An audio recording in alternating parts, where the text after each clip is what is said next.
بسم الله الرحمن الرحيم وقاتلوهم حتى لا تكون فتنة ويكون الدين كله لله فإن انتهوا فإن الله بما تعملون بصير صدق اللہ العظیم۔ یہ سورہ انفال کے 5 رکوع کی آیت ہے۔ آیت کا ترجمہ یہ ہے، اور ان سے قتال کرو اور قتال کرتے رہو یہاں تک کہ فتنہ باقی نہ رہے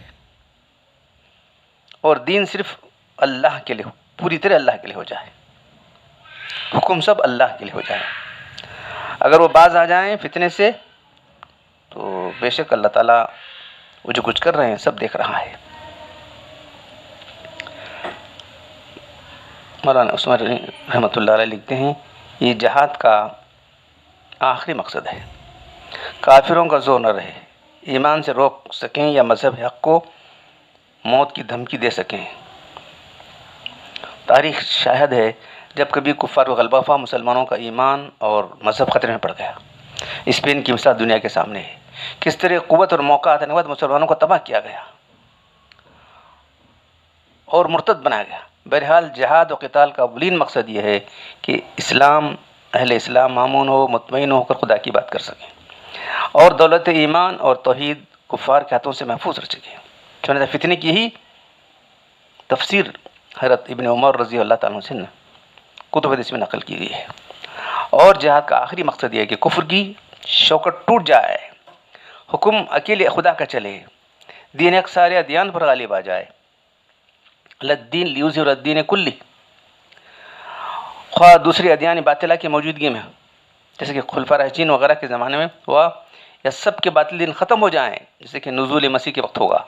بہرحال یہ آیت اس کی واضح دلیل ہے کہ جہاد و قتال خواہ وہ دفاعی ہو یا اقدامی ہو، مسلمانوں کے حق میں اس وقت تک برابر مشروع ہے، یعنی حکم دیا گیا ہے، شریعت کا حکم ہے، جب تک یہ دونوں مقصد حاصل نہ ہو جائیں۔ اس لیے حدیث میں الجہاد ماضٍ الی یوم القیامۃ مذ بعثنی اللہ، جب سے اللہ نے مجھے بھیجا ہے اس وقت سے جہاد برابر سے چلتا رہے گا، یہاں تک کہ قیامت تک چلتا رہے گا، چند دنوں کے لیے نہیں، قیامت تک جہاد چلتا رہے گا۔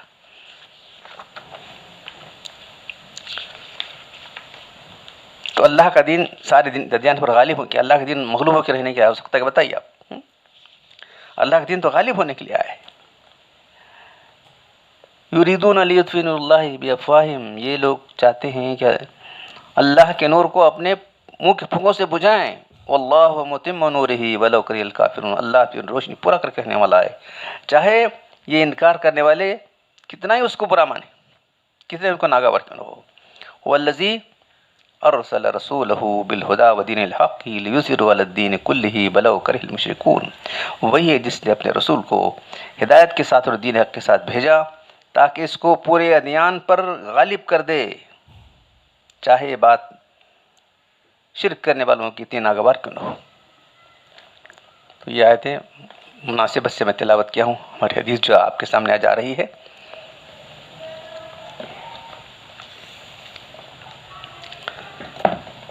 کتاب الایمان کی حدیث نمبر 10، وعن ابن عمر رضی اللہ تعالی عنہ قال قال رسول اللہ صلی اللہ علیہ وسلم امرت ان اقاتل الناس حتی یشہدوا ان لا الہ الا اللہ وان محمدا رسول اللہ ویقیموا الصلاۃ ویؤتوا الزکاۃ فاذا فعلوا اسموا منی دماءهم واموالهم الا بحق الاسلام وحسابهم علی اللہ۔ تو متفق علیہ حدیث۔ مسلم میں روایت کیا ہے کہ لم یذکروا بحق الاسلام۔ حضرت ابن عمر رضی اللہ تعالیٰ عنہ سے روایت ہے کہ اللہ کے رسول صلی اللہ علیہ وسلم نے ارشاد فرمایا، مجھے اللہ تعالیٰ نے اس بات کا حکم دیا گیا ہے کہ میں انسانوں سے برابر قتال کرتا رہوں جب تک کہ وہ اس بات کی گواہی نہ دیں کہ اللہ کے سوا کوئی معبود نہیں ہے اور محمد صلی اللہ علیہ وسلم اللہ کے رسول ہیں، نماز کو قائم کرنے والے ہو جائیں، زکوٰۃ دینے والے ہو جائیں۔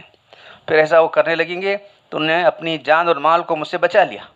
ہاں، جو اسلامی ضابطے باس پرس ہوگی وہ تو ہوگی کہ کسی کی جان لیا ہے، کسی کا مال لیا ہے تو اس کو واپس لے لیا جائے گا، قصاص لیا جائے گا، وہ باقی رہے گا۔ اس کے بعد ان کے باطن کا معاملہ اللہ کے سپرد ہے۔ اس حدیث کی تشریح، یہ دنیا اللہ کی حقیقی ملکیت ہے، کسی کی نہیں۔ کس کی ملکیت ہے دنیا؟ اس لیے للہ ما فی السماوات میں پلٹ بار بار قرآن میں کہا گیا ہے، للہ ما فی السماوات، زمین آسمان سب اللہ کا ہے، اسی کی ملکیت ہے۔ وہی زمین کا بادشاہ ہے، شہنشاہ ہے، تمام کائنات کا حاکم مطلق ہے اللہ تعالیٰ۔ اس کی زمین پر رہنے کا کسی کو ہے جو اس کے حاکم کو تسلیم کرے، اس کے قوانین کی پیروی کرتا ہو، اس کے احکام کی تابعداری کرتا ہو، اس کے اتارے ہوئے نظام شریعت کے تحت زندگی گزارتا ہو، اس کے بھیجے ہوئے رسول اور پیغمبر کی اطاعت فرمانبرداری کرتا ہو۔ اس دنیا میں پیغمبروں کی بعثت کا اصل مقصد اس زمین پر اللہ تعالیٰ حقیقی بادشاہ کی حاکمیت کا نفاذ کرنا ہوتا ہے۔ پیغمبر کا فریضہ ہوتا ہے کہ دین و شریعت کی صورت میں حاکمیت الہیہ کا جو مشن لے کر آئیں، اس کو ہر ممکن جدوجہد کے ذریعے سے پھیلائیں، لوگوں کو اللہ کے دین کے دائرے میں لانے کی کوشش کریں، اور اس بات کو یقینی بنائیں کہ اس جد و جہد اور صحیح کے نتیجے میں جو معاشرہ بن گیا ہے، اس پر دنیا کی کسی غیر دینی روایت و قانون اور کسی شخصی و گروہی حکمرانی کی باقی نہ رہے، کسی کی حکمرانی باقی نہ، صرف اللہ کا حکم چلے تمامی لوگوں پر۔ پھر اس دنیا میں کسی غیر دینی قانون کی، کسی شخصی و گروہی حکمرانی قائم نہ رہنے پائے، بلکہ صرف حکمرانی خدائی کے لیے ہو جائے۔ حکمرانی کس کے لیے؟ خدائی کے لیے ہو جائے، صرف خدا دین و شریعت کی حکومت ہو۔ پھر کسی کو اس بات کی اجازت نہ ہو کہ وہ دین و شریعت کا دشمن اور معاند بن کر معاشرے میں اسلامی ریاست میں رہ سکے۔ جو لوگ تمرد اور سرکشی کی اختیار کرتے ہیں، خدا کے قانون کے تحت سے آنے سے منکر ہیں، ان کی خلاف وہی کارروائی کی جائے جو کسی بھی معاشرے میں اور آئین حکومت کے باغیوں کے خلاف ہوتی ہے۔ کسی بھی حکومت کے باغیوں کیا کرتے ہیں دیکھ رہے ہیں، کیا سلوک کیا جاتا ہے باغیوں کے ساتھ، ویسا کیا جائے۔ اس حقیقت کو اس حدیث میں اس طرح بیان کیا گیا ہے۔ اللہ نے مجھے اس بات کا حکم دیا ہے کہ میں خدائی حکمرانی کے باغیوں اور دین و شریعت کے ساتھ دین کے شریعت کے دشمنوں کے ساتھ اس وقت تک جنگ جاری رکھوں جب تک کہ وہ سرکشی اور دشمنی کو ترک کریں۔ ہمارے معاشرے میں یعنی اسلامی ریاست میں رہنے کا صرف اسی کو ہے جو یہ حقوق ملنے کی ایک تو صورت یہ ہے کہ وہ کفر ناس کے بجائے ایمان و اسلام اختیار کرے، اسلام یا استسلام۔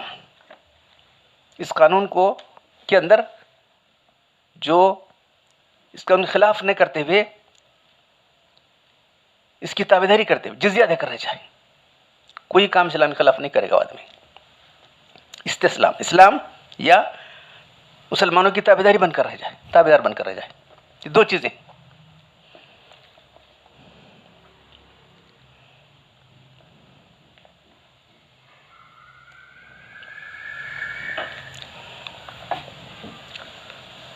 تو جو لوگ اسلام قبول کریں گے، یعنی سچے دل سے اس بات اقرار کریں گے، زبان دل سے اقرار کر کے زبان سے اظہار کریں گے اللہ کی چونکہ معبود نہیں ہے، محمد صلی اللہ علیہ وسلم، پھر اپنے عمل ثابت کریں گے۔ دو چیزیں بیان کی گئی، ایک تو جو ہے نماز ہے، نظر آنے والی جو چیزیں ہیں وہی نماز اور زکوٰۃ۔ پھر اپنے عمل ثابت کریں گے کہ ان کا اقرار و اظہار محض دکھاوا نہیں بلکہ مخلصانہ ہے۔ اللہ رسول کے تمام احکام کی پیروی کریں گے، خصوصاً نماز اور زکوٰۃ۔ دوسری صورت یہ ہے جس کا حدیث میں ہے لیکن دوسرے مواقع پر اس کو بیان کیا گیا ہے، وہ یہ کہ اگر اسلام کے دائرے میں نہیں آنا چاہتے مگر اسلامی ریاست میں اپنی وطنیت، اپنی بود باش رکھنا چاہتے ہیں، یعنی رہنا چاہتے ہیں، تو ان کی ضروری ہے کہ وہ دینی و مذہبی طور پر نہ صحیح مگر سماجی و معاشرتی طور پر اسلامی ریاست کے تابعدار بن کر، امن پسند باشندے بن کر رہیں۔ اس کی علامت اس ٹیکس دینا ہے جس کو جزیہ کہتے ہیں۔ اس ٹیکس کی ادائیگی اسلامی ریاست میں کسی غیر مسلم کو تمام سماجی اور شہری حقوق کی حفاظت کی جاتی ہے اس کی۔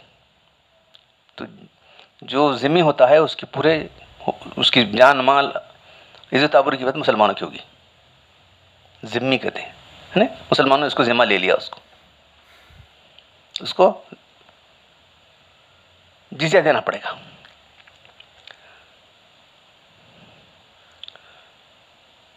اس کا متبادل یہ ہے. ہاں اب دوسری چیز یہ ہے، کوئی شخص جزیہ نہیں دینا چاہتا یا نہیں ہے اس کے پاس حیثیت، تو وہ اپنی محکومیت اور مغلوبیت اقرار کرے کہ ہم محکوم ہیں یا مغلوب ہیں. ہمارے پاس وہ نہیں ہے، ہم خاص معاہدے کے تحت سربراہ ریاست سے صلح کر لے کر پناہ لے لیں. دیکھیے کہاں تک گنجائش رکھی گئی ہے. ایک تو ایک کھلے میدان میں آ کے لڑو، وہ تو رکھی گئی، وہ تو نہیں ہے. آپ یہاں لڑنے کا مسئلہ، مجھے اوقات الناس ہے وہ تو ہو گیا. یہ لوگ رہنا چاہتے ہیں اسلامی ریاست کے اندر تو جزیہ دے کر رہے ہیں، وہ بھی نہیں ہے تو آ کے جو اسلام کا مسلمانوں کا سربراہ ہے، صلح کر کے پناہ لے کر اسلامی ریاست میں رہے اور اسلامی قانون اپنے مخصوص رحم کرم کے نام پر ان کی جان و مال کی حفاظت لے گا، کی حفاظت کی ذمہ داری لے گا. ایسی شخص کو ذمہ کہا جائے گا. بہرحال حدیث سے معلوم ہے کہ جو شخص ایمان و اسلام کے دائرے میں داخل ہو جائے یا جزیہ ادا کرے یا پناہ لے کر اسلامی ریاست کا باشندہ ہو جائے، اس کی جان و مال و عزت کی 3 چیزیں ہیں. انسان کی جان ہے، مال ہے اور عزت ہے.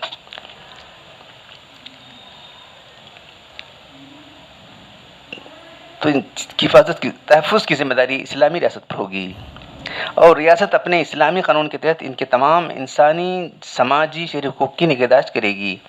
لیکن جہاں تک قانونی جرائم ہے، اسلامی حکومت کے اندر رہا، کسی کو قتل کیا تو، کسی کا مال لوٹ لیا تو وہ تو اس کا برابر سے بدلہ لیا جائے گا، جو اسلام قانون ہے اس کے مطابق سے. قانونی جرائم ہیں، سماجی بے اعتدالیاں ہیں، بشری خطائیں ہیں، ان پر بہرحال مواخذہ کیا جائے گا، خواہ اس کا مرتکب کوئی مسلمان ہو، ذمی ہو، کافر کوئی ہو. اس معاملے میں کسی سے رعایت نہیں کی جائے گی. مثلا اگر کسی مسلمان یا ذمی کسی کو نہ قتل کرے گا تو قصاص کے حساب میں قتل کر دیا جائے گا. ایسے کوئی زنا کرے گا تو اس وقت جاری کی جائے گی. تو جو بات یہاں آ رہی ہے، فیضا فعلو اسم منی دماہم و اموالہم، جب انہوں نے لا الہ کی گواہی دی، نماز قائم کر لگے تو اور زکوٰۃ دینے لگے تو وہ مجھ سے ان کی جان و مال محفوظ ہو گئے، سوائے الا بحق الاسلام، اس حق اسلام کا کہنا کیا، یہ جو چیزیں اگر کریں گے وہ تو برابر سے ان کو ان سے قصاص لیا جائے گا، بدلہ لیا جائے گا. کسی کا مال ہڑپ کر گیا ہے تو اسے اس کا مال واپس دلا دیا جائے گا. کوئی قانون کی عملداری ہر حال میں قائم رہے گی. جو شخص بھی خلاف ورزی کرے گا اس کو ضرور سزا دی جائے گی. اسلامی حقوق اور قوانین کے نفاذ کی معاملے میں کسی تخصیص اور رعایت کا سوال نہیں پیدا کیا جائے گا. حدیث کے آخری میں اس بات کی طرف اشارہ ہے کہ شریعت اپنے قانون کے نفاذ میں ظاہری حیثیت پر حکم لگاتی ہے اور باطنی حالت اللہ کے سپرد کرتی ہے. حدیث میں آ رہا ہے الا باقی الاسلام، اسلام کا جو قانون ہے اس کے مطابق سب پر نافذ کیا جائے گا. وہ حساب اللہ ہے، ان کا حساب اللہ کے ذمہ ہے. دل میں کیا ہے، یہ دل کی کیفیتیں کیا ہیں، یہ سب اللہ کے سپرد کر دیتے ہیں. تو اس لیے وہ بات فرمائی جا رہی ہے، شریعت اپنے قانون کے نفاذ میں ظاہری حیثیت پر حکم لگاتی ہے اور باطنی حالت اللہ کے سپرد کرتی ہے. کوئی شخص جان مال کی حفاظت کے لیے کسی غرض کے تحت بظاہر مسلمان بن جائے اور دل میں کفر و نفاق رکھا ہے تو اسلامی قانون اس کو مسلمان تسلیم کرے گا، دل کا معاملہ اللہ کے سپرد کرے گا. اگر باقی اس کے دل میں کھوٹ ہوگا تو آخرت میں اس کو نفاق کی سزا یقیناً ملے گی، وہاں مواخذہ خداوندی سے بچ سکے گا. اس حدیث میں اس مسئلے کی طرف بھی دلیل ہے کہ ملحد اور زندیقوں کی توبہ قبول کی جا سکتی ہے. کوئی ملحد اور زندیق اگر کہے کہ میں الحاد زندگی سے توبہ کرتا ہوں اور اس کی توبہ قبول کر کے اس کی جان و مال سے لینے سے اجتناب کیا جائے گا.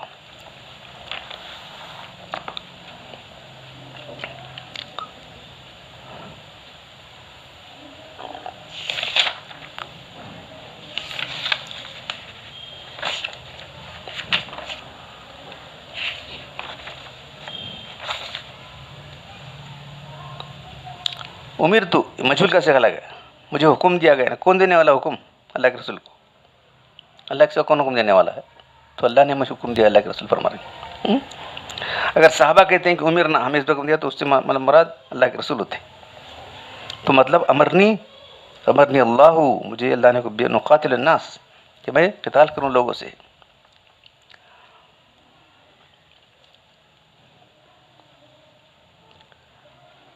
ناس کا لفظ آیا ہے تمام ہی لوگوں سے. تو کچھ لوگوں نے کہا کہ یہاں خاص یہ الناس میں الف لام عہد خارجی ہے، اس سے مراد جزیرہ عرب کے مشرکین ہیں. اس کی اور تائید جو ایک دوسری روایت بھی ہوتی ہے جس میں یہ ہے کہ امرت ان اقاتل المشرکین، مجھے مشرکین سے قتال کرنے کو حکم دیا گیا ہے. تو انہیں عرب سے، تاکہ جزیرہ عرب شرک سے پاک ہو جائے. تو الحمدللہ وہ ہو گیا اللہ کے زمانے میں، حرمین شریف پاک ہو گیا اس سے. اس سے ملتا جلتا ہے کہ الناس سے مراد اہل عرب ہے. ذمی معاہد خود نکل گئے کیونکہ عام حکم عام ہے، اور ہر عام مخصوص بعض ہوتا ہے. لڑنے والوں سے لڑے، ذمی اور معاہد ان سے مستثنا ہیں.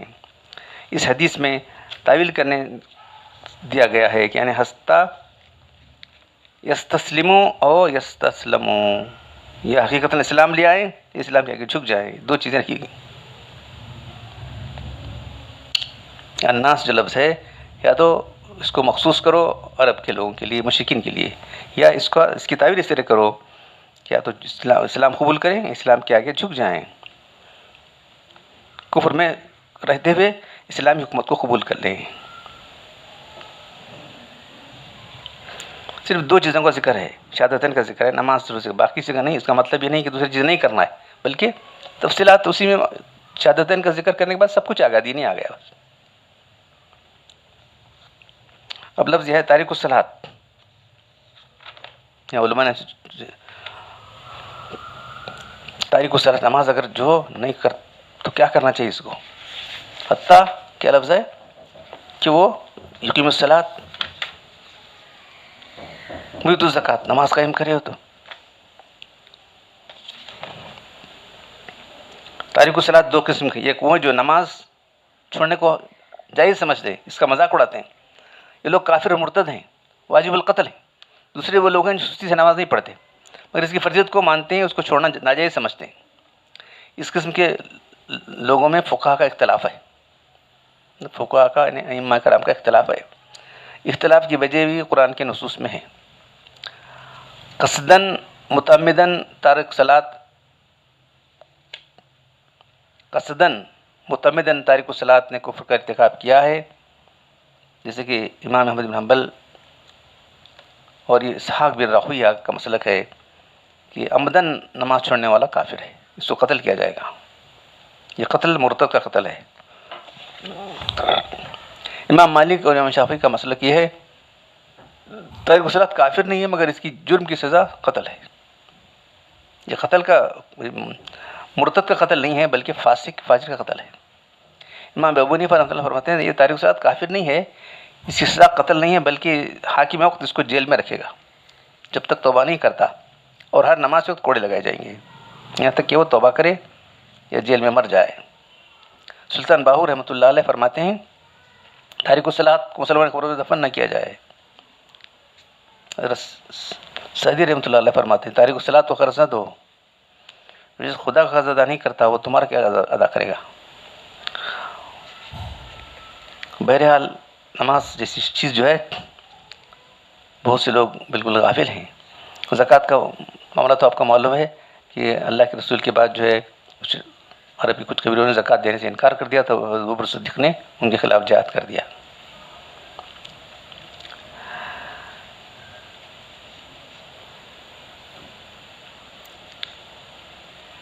ان حدیث میں تعویل کی جائے گی اس شخص نے اسلام والا کام کیا، اس سے لڑا جائے مارا نہ جائے، اس سے لازم نہیں آتا کہ مرتد ہو گیا اس کو قتل کرو، کیونکہ کبیرہ گناہ کے مرتکب کے بارے میں یہ امت کا فیصلہ ہے، وہ خارج اسلام نہیں ہے. پھر تاریک الصلاۃ کو کیسے کہیں گے؟ تو ان حدیث کو جو ہے تشدید، تحدید اور تخلیص پر محمول کیا گیا ہے، کیونکہ تاریخ اسلام گواہ ہے کبھی بھی امت میں تاریک الصلاۃ کو قتل نہیں کیا گیا ہے.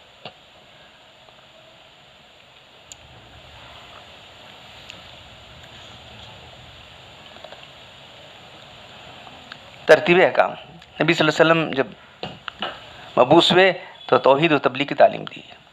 پھر قرآن جب مکہ میں تھے نماز فرض ہوئی، پھر اس کے بعد ہجرت فرض ہوئی، پھر اس کے بعد زکوٰۃ فرض ہوئی، اس کے بعد روزے فرض ہوئے، اور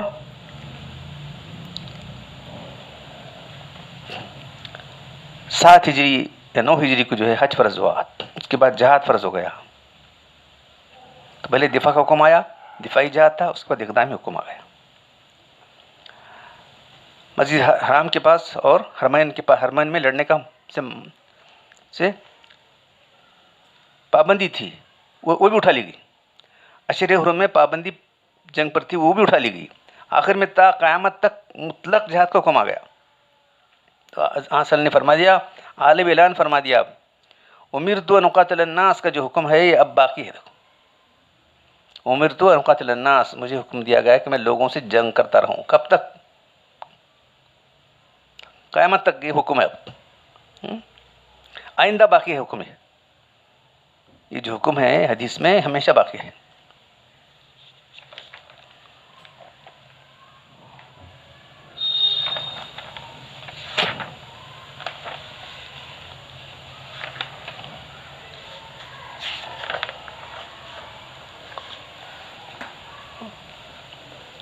عن انس رضی اللہ تعالی عنہ قال قال رسول اللہ صلی اللہ علیہ وسلم من صلی صلاتنا واستقبل قبلتنا وقال ذبیحتنا فذلك المسلم الذي ذمة اللہ وذمة رسوله فلا تخفر اللہ في ذمته.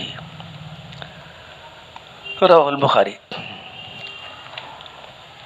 حضرت انس رضی اللہ تعالیٰ عنہ سے روایت ہے کہ اللہ کے رسول صلی اللہ علیہ وسلم ارشاد فرمایا، جو ہماری طرح نماز پڑھے، ہمارے قبلے کی طرف رخ کرے، ہمارا ذبیحہ کھائے، وہ مسلمان ہے.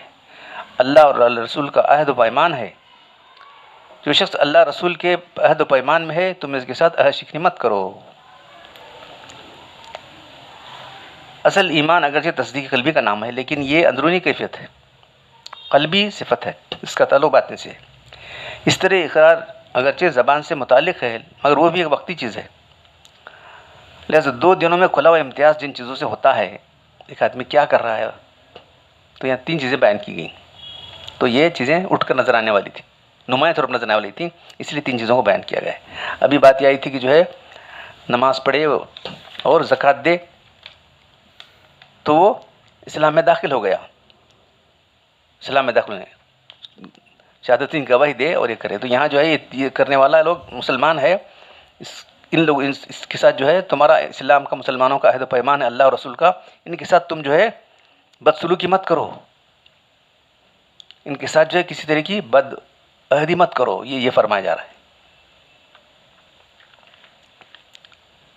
اسلامی شعار میں نماز پڑھنا، اسلام کے شعار میں نشانیوں میں سے امپورٹنٹ کیا، نماز پڑھنا اور پھر بیت اللہ کی طرف منہ کر کے عبادت کرنا ہے. تو اہل کتاب تھے، ان کا قبلہ الگ تھا، ان کا قبلہ مشرق کی طرف تھا، ان کا قبلہ مغرب کی طرف تھا. ہمارا قبلہ الگ، شمال کی طرف. تو یہ دونوں بھی یہود و نصارہ مسلمان گوشت نہیں کھاتے تھے، مسلمانوں کا ذبیحہ لوگ نہیں کھاتے تھے. جیسا کہ نے بتایا کہ عبادت میں وہ ہماری طرح قبلے کی طرف رخ کرنے لگیں، معاشرتی حکم، معاشرتی لحاظ سے وہ ہم سے قریب آ جائیں، ہمارے ہاتھ کا ذبیحہ کھانے لگیں، تو اس بات کی کھلی شہادت ہوگی کہ وہ ہمارے دین میں داخل ہو گئے. ایمان اب ان کی قلبی گھر میں پہنچ چکا ہے. اس کا اظہار نہ صرف یہ کہ زبان سے بلکہ ان کے عمل سے ہو رہا ہے. تو مسلمانوں کو چاہیے کہ وہ دائرۂ اسلام میں پوری طرح داخل ہو گئے. اس کا مطلب یہ ہے کہ اللہ کے رسول کے ساتھ ان کا عہد اقرار ہو گیا ہے. ان کی جان و مال اور عزت آبرو کی حفاظت کا ذمہ اللہ کے رسول نے لے لیا. اس لیے مسلمانوں کو چاہیے کہ ان کے ساتھ کسی قسم کی بدمعاملگی یا برا سلوک نہ کریں، ان کو نہ ستائیں، نہ تکلیف دیں، اور نہ ان کے ساتھ ایسا طور طریقہ رکھیں جس سے ان میں کسی قسم کا خوف و ہراس پیدا ہو جائے، دل میں شکستگی پیدا ہو جائے، یا ان کے ساتھ کسی بدمعاملگی اور بدسلوکی کی درحقیقت جو ہے اللہ رسول کے عہد کو توڑنے کے برابر ہے. کہاں تک لحاظ رکھا گیا دیکھیں آپ. جو لوگ اسلام قبول کر کے آتے ہیں ان کے لیے جو ہے کیسا سلوک کرنا ہے. تو ایک تو اللہ کے رسول کو جو حکم تھا قتال کا، وہ پھر اس کے بعد جو ہے جو لوگ آ رہے تھے ان کے ساتھ کیا ہے. پھر 2 حدیثیں ہیں. تو اللہ تبارک و تعالی ہم سب کو اللہ کے رسول، تو مسلمانوں نے سب سے اہم فریضہ جو ہے اس کو بھلا دیا ہے. قرآن میں سب سے زیادہ کسی حکم کے تعلق سے آیتیں ہیں تو وہ جہاد و قتال کے تعلق سے ہیں. ناچیز کی کتاب بھی ہے قرآن حکیم میں جہاد و قتال کی آیات. حدیث کا تو بہت ذخیرہ ہی ہے، قرآن میں آیتیں جہاد و قتال کی طرف سے جو آیتیں ہیں وہ. تو اتنا ہونے کے باوجود بھی اللہ کے رسول صلی اللہ علیہ وسلم آخر وقت تک جنگ کرتے رہے. جو چیزیں آپ نے وراثت میں چھوڑی وہ بھی تلواریں اور نیزے، ویسی چیزیں چھوڑی آپ نے، کسی چھوڑی نہیں. آپ نے جو ورثہ چھوڑا ہے، کیا چھوڑا ہے الگ، یہ چھوڑے چند تلواریں وغیرہ چیزیں چھوڑی آپ نے. تو مسلمانوں نے جو ہے جب سے جہاد چھوڑ دیا ہے یہ ان کی ذلت و خواری شروع ہو گئی. تو یہ ذلت و خواری رہے گی، ذلت و خواری ہمیشہ رہے گی جب تک مسلمان جو ہے اللہ کے راہ میں جہاد نہیں کرتے. بلکہ کچھ لوگوں نے اس کو بالکل ہی منسوخ سمجھ لیا، اس حکم کو منسوخ سمجھ لیا ہے کچھ لوگوں نے. یہ حکم تو ابھی کیا فرمایا گا سورہ توبہ کے آخری اس کے اندر جو ہے اللہ تعالیٰ کیا فرما رہے ہیں معلوم؟